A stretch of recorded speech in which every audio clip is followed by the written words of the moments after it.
Aki saja, insya Allah biar kami nantilah ada rezekinya dari Allah. Akhirnya kami keluar lagi, ternyata datang lagi. Mana katanya tadi ada santri dari Bandung. Jangan-jangan Allah sudah waktunya ngasih makan. Sini, yang datang waktu itu anaknya ulama.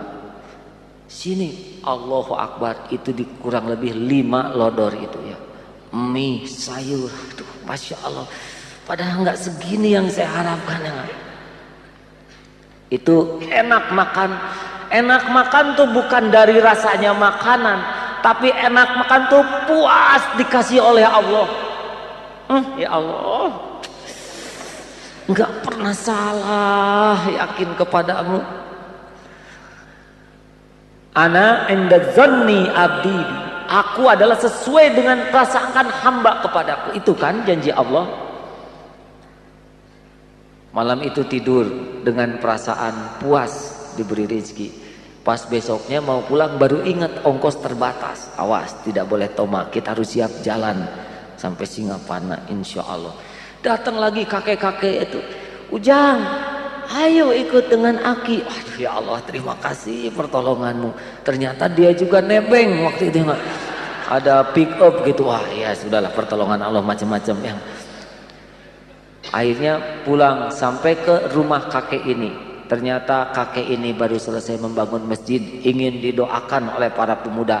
Pulangnya itu dapat ikan, ayam, subhanallah. Pulang ke Bandung, ongkos pas-pasan, tapi tidak kurang jaminan makan, bahkan bisa punya oleh-oleh sampai rumah. Bagaimana tidak yakin kepada Allah yang Maha Kaya?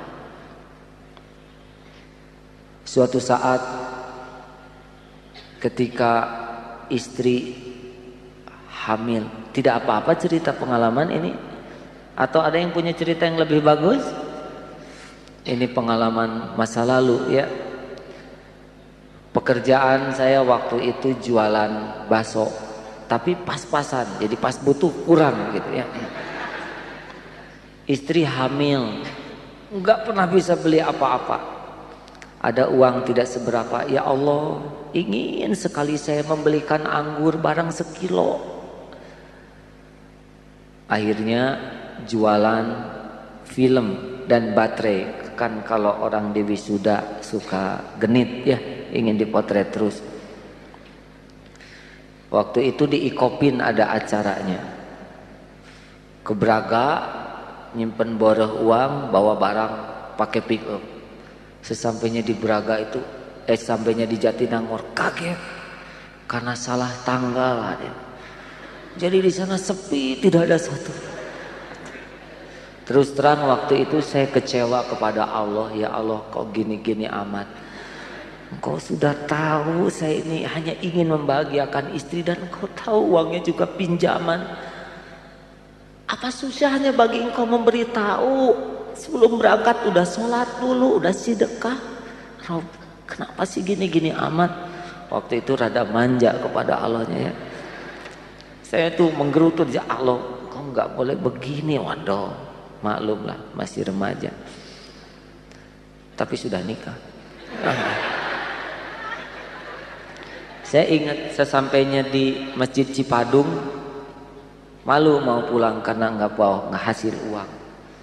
Ini sekitar tahun 88. Sedih aja di masjid itu itikaf. Duh ya Allah, padahal saya kan gak minta apa-apa yang aneh-aneh, hanya ingin ngebahagiain sekilo aja ya Allah. Tapi bagaimana, entah mengapa waktu sholat diminta jadi imam. Hati kecil teh, oh Allah menghibur ya Allah.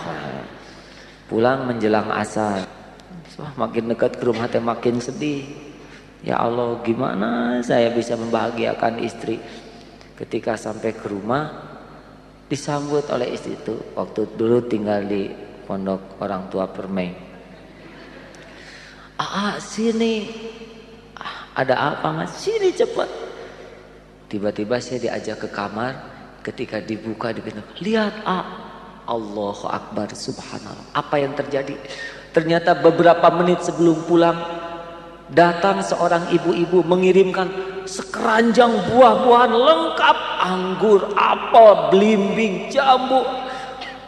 Aduh, saya Allah padahal cuma minta sekilo. Maha suci Allah yang maha kaya. Ya mudah-mudahan semenjak itu nggak pernah ada selera lagi berharap kepada manusia, habis pelit dan juga banyak omong manusia ya. Dan pesantren kita coba bangun tanpa minta sumbangan sedikit pun ke pihak manapun. Saudara tahu sendiri kan, bagi kami teman-teman di sini aib meminta-minta tuh ya. Sekuat-kuatnya nggak ada minta-minta. Dengan pertolongan Allah ya, saya tidak bermaksud menghina, meremehkan saudara-saudara kita yang memang meminta di jalan, walaupun sebetulnya saya lebih suka kalau tidak dengan cara seperti itu. Tapi sebuah pengalaman membangun pesantren tanpa meminta berharap. Kalaupun kami memberikan tanah wakaf itu bukan ingin disumbang, tapi kami yang memberi kesempatan kepada saudara yang uangnya ingin punya nilai lebih gitu. Nggak mau wakaf nggak apa-apa, nggak ada masalah ya. Cuma kasihan aja kepada yang punya uang nggak manfaat, jadi kami beri kesempatan. Itu penting filosofinya ya.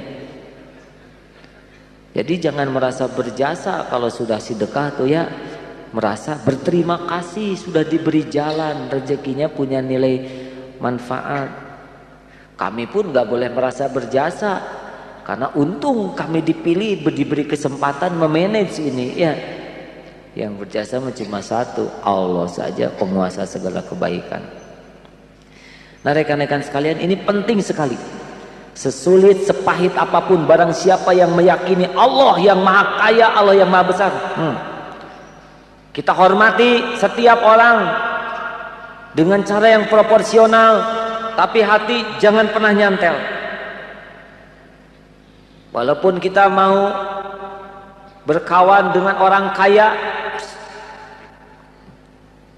kalau kita udah begini nggak ada harganya. Misalkan di sebuah negara antah barantah harus nambah 10.000, 5.000, aduh jatuh wibawa camat antah barantah. Padahal sarjana harganya ternyata 5.000-an. Kasihan kan? Padahal tanpa seperti itu saja jatah kita akan ketemu dengan kita. Tanpa harus kita gadaikan kehormatan, kita akan bertemu. Jadi saya sengaja menyampaikan ini, situasi sesulit apapun yang kita hadapi, jaga kehormatan diri kita. Nggak apa-apa kita nggak punya barang-barang yang berharga, tapi anak-anak kita puas punya bapak yang menjaga kehormatan dirinya. Saya betul-betul terkesan. Ada ini sebuah keluarga, kakaknya tuh kaya.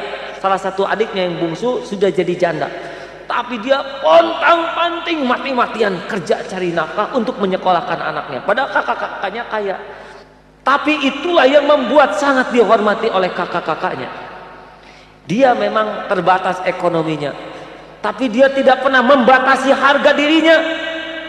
Padahal tinggal minta ke kakak, bisa itu, kak sumbang dong.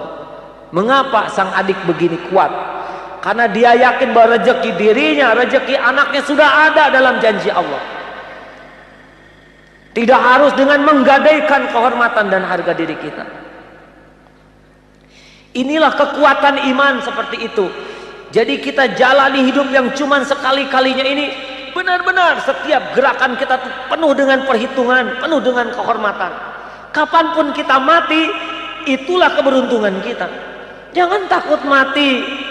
Tidak ditakuti juga bakal mati, tapi takut hidup tergadai kemuliaan kita. Para pengantin baru punya harga diri. Boleh tinggal di pondok mertua permai, kalau belum punya tinggal. Tapi masa beras minta, listrik nggak nyumbang, air, bahkan punya makanan sembunyikan di kamar. Giliran sudah habis keluar ke lemari mertua. Tapi saya benar-benar terbatas kemampuan saya. Kalau kita nggak bisa, tidak harus tinggal di sana. Keluarkan kemampuan kita untuk meringankan beban di rumah. Kita yang ngepel, kita yang ngecat, kita yang mangkas rumput. Jangan sampai seperti orang yang memang benalu. Kita bakal ketergantungan satu sama lain. Tapi kehormatan kita harus kita ganti. Seperti mau pergi ke kantor, nebeng. Dia enak saja setiap ngantor ikut. Itu jatuh kehormatannya. Kalau kita uangnya pas-pasan, ada waktu, Kang, beri kesempatan saya memberikan bensin walaupun mungkin tidak tiap hari. Kumpulkan uang, tahan jajan kita, beli full tank. Suatu saat 2 hari sekali, Kang, beri kesempatan saya mencuci motor. Gosek motor tuh. Bahkan kalau perlu sampai mengkilat, disemir bannya. Saya hanya punya tenaga ini,